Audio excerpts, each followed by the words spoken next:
Oh!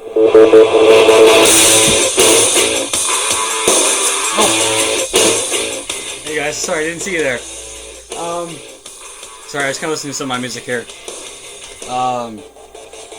If you are not sure what song I'm listening to, it's called Edge of Revolution by Nickelback. You can look it up on, I think, iTunes or anything like that. I'm not saying that right now if they are. It is on there. Today I'm reviewing 2 games in a movie. One game is to kind of fulfill the series of a game. It's the Arkham series. And the other is a game I haven't introduced to you guys yet. And probably a lot of you have heard of it. The other movie, however, just came out a couple weeks ago. And kind of a fresh start. It's actually a movie by Keanu Reeves. He doesn't direct it, but he does play in it, and he plays a freaking badass, if you ask me. Alright, so let's get started. Game review. There we go. And by the way, this is Friday, so it's the deadline I thought I was going to be able to do, so awesome. My first game to knock off the Arkham series that I have in my collection. And Maynard, this goes out to you, because, well, you're the Arkham person that I know. This game is called Batman Arkham City. This is the sequel to Arkham Asylum, which was the first game of the Arkham series, adding on to the new Arkham Origins and Arkham Knight, which hopefully will be coming out very, very soon. As I've said in the past, these I love games like these, but the only exception is for the Arkham games. The Arkham games are one of my all-time favorites. They're not in my top 10, but they are in the top 15 of my games. In my top 10 movies I've already done. Some of them I've actually done already, and I'll actually give a list to you guys next time. So, I'll be looking forward to that. In this game, you again play as Batman, aka Bruce Wayne, for those of you who don't know who the actual identity of Batman is. If you haven't, get a comic and go help yourself. That's all I have to say. This time you are basically around Blackgate Prison, or I think it's Blackgate, but you're based in Arkham City. It's much more open world than Arkham Asylum, even though you do have access to most of the asylum through your gear in Arkham Asylum. In Arkham City, you have your glider, you have your grappler, and most of the equipment from the first game, which I find really awesome and really helpful for the game. This time, though, you have an added feature where you can actually download, I guess, codes from Xbox Live, or sorry, in my case, Xbox Live. I think it also does it for the PS3. You can play as Catwoman with a redeemable code that you actually get in the game. I have mine. Well, I have one for Gotham City Imposters, which is a really funny game. I played it before, and holy crap, it really does put a whole nother level to the entire thing. Here we go. Every Arkham City game, you would actually get this redeemable code after the game came out. I'm not sure if they do it anymore, because these codes expire like the day after you buy them, or a couple weeks after you buy them. So it really does suck for some people. I know I'm not gonna be able to play as Catwoman because I don't have Xbox Live, and the code would not be redeemable anymore because of just how long it's been. I've had the game for almost 2 years since it came out, so it does give me a hard time with it. This game, however, you have an access to many different new characters that you did not see in Arkham Asylum. For instance, I think you get to go fight the Penguin. Mr. Freeze returns. Or did he? No. You didn't get to see Mr. Freeze or the Penguin in the first game. So it is really awesome for all these different characters to actually come inside. Ra's al Ghul shows up for a spoiler. I'm sorry. And you get to come face to face with Killer Croc again. And Bane. And of course, everyone's favorite bad guy, Joker. And Harley Quinn, who has a smoking new look. Sorry. I have to say that because honestly, the new look is awesome for her. Okay, anyways. This game itself, it just offers so much more content than the first game. I have not played Arkham Origins yet. I'm hoping to get it very soon. But yeah, it's just an awesome game. Again, you can play this, I think, on Xbox Live. I'm pretty sure. I'm not really sure about it. I haven't played it in a while, so whatever. And yeah, it's just a really good game. I give Batman Arkham City a 4 out of 5. And that is actually really good because in this game, I actually didn't see this until now, the game has 3D compatibility. So if you have a 3D TV, you can put this and set it to 3D mode and you would see everything coming right at you. Which I think is a whole new experience for the games franchise. Okay, that's done for Arkham Asylum, or Arkham City. The next game is kind of a well-known series. Well, it's the start of the series. You can buy these in the Ultimate Edition, which I have in my hand right now. This is Dragon Age Origins.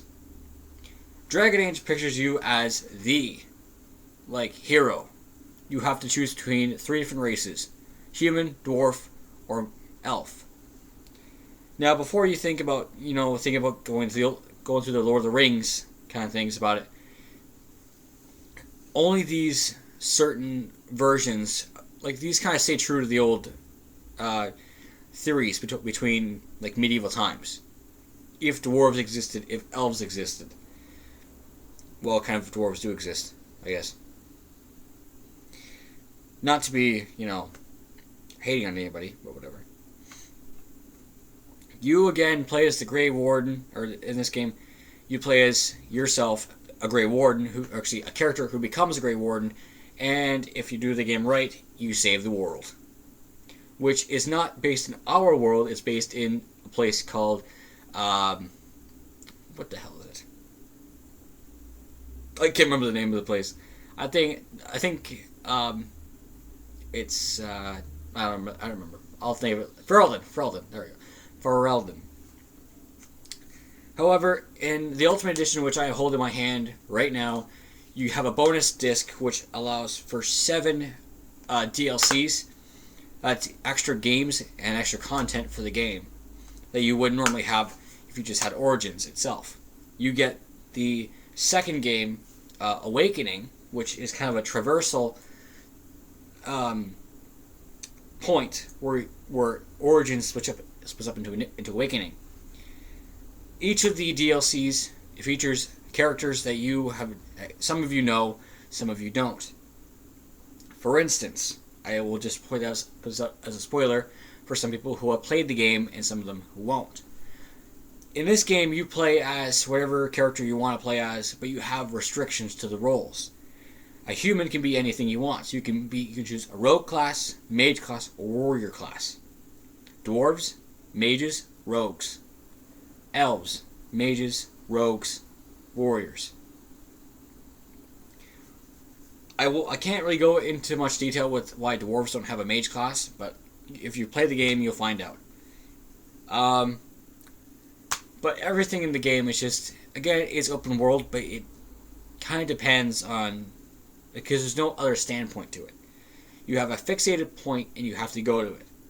Just like the Gears of War games and stuff like that, except you have to do it the same way that you would do it any other way. This game is also very strategic because it's basically a team strategy game. You have a limit of 4 characters to choose from for your main team. You start off with 1 or 2, depending on which class you take and which class you do. Because you'll usually start it with 1 or 2. Yourself and a companion, or just yourself. The game actually has featured 50 Game of the Year awards, which actually is 50 awards including Game of the Year, which is pretty impressive for a game of this kind of style. It's just awesome. The game itself, it's tough, but if you know how to get through it, you'll know, and you will be able to get through it correctly. This game is rated M for mature, So 17 plus, again, it's got gore, it's got blood, it's got violence, intense violence, I should say. Language, partial nudity, and sexual content. For those of you who are interested. It's not an adult game, so don't even think about it. For Dragon Age Origins, I will give it a 4.5. This is actually one of my top 10 games, so I'm kind of biased towards it, because I played it before. I haven't actually beaten it. The main game, I mean. Because you play Origins the first time about, it's tricky. You play Awakening first, you kind of lose sense of the story, but you can still play through it. But there you go. That puts an end to the game reviews. Now, the movie review is Keanu Reeves' newest movie. Well, he plays in it. I don't know if he actually directed it. But it's his best role since The Matrix. Which, if many of you have actually seen, it's awesome. This is called John Wick. Keanu Reeves plays a guy, an ex-assassin known as John Wick, who, after some recent events, which I won't spoil for anybody who hasn't seen the movie, the game kind of starts out really mellow and kind of gives you guessing. What? As the story progresses, though, you see it's more of a revenge kind of story, something to get back. But John Wick, he's not just any assassin. He is the assassin. Which gives his role much more of a violent person, you know? It's rated 14A for graphic violence and coarse language. So, but to be honest with you, I actually recommend this to any person who wants to take a shot at this.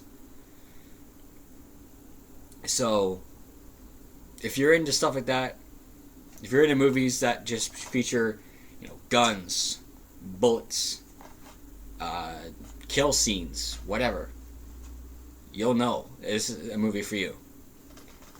I give this movie, out of 5 rating, it is a 4.5 for my movies. Because it's just such an awesome movie. I love it. I love how Keanu Reeves just kind of captures the main focus of the movie and just takes it to a whole other level. Because I actually never expected some kind of violence out of this movie than what I did see. So it is really something. And Keanu Reeves executes his role perfectly, in my opinion. That's it for reviews today. Now on to some news I have to share with the group here that we have kind of starting out and going. Unfortunately, I'm going to have to be shutting down for a while. I'm going away for a trip. Actually, yeah, I think it's a trip. Yeah, it's a trip. I'll be away for about a week or so. I know, a couple of days. I'll be away till Monday. So I'll get one more video up just so that I can, kind of give you guys a little bit of an update. And when I come back, I'll let you know how it goes. So yeah, it'll be something. It's kind of something for me because it's a retreat. It's with a buddy of mine, and just, yeah, awesomeness. Another thing, just to kind of give you a heads up on, the Sour Challenge 2.0 will be happening within the next couple weeks. I kind of decided, it's kind of time for me to kind of take my challenges to the next level, and I haven't done one in a long time, not since like 4 weeks ago when I did the Sour Challenge itself, which kind of made me look kind of a fool, if you guys will agree. I have been put as a fool. So, yeah, there it goes. So I'm going to do this video right here, just for now, and if you like this video, leave a like. If you want to comment on something I said, or have an opinion about the games or the movies that I said, if you have any questions for me, leave a comment below. And as always, I will see you guys in the next video. Hopefully it's not going to be too hectic for me in the weekend, because I have a lot to get done. And again, I don't like this organization, and well, let's see. We'll see how it goes. thank you guys so much for watching. Have yourselves a nice Friday afternoon, if you can. And I'll see you guys in the next video. Later, guys.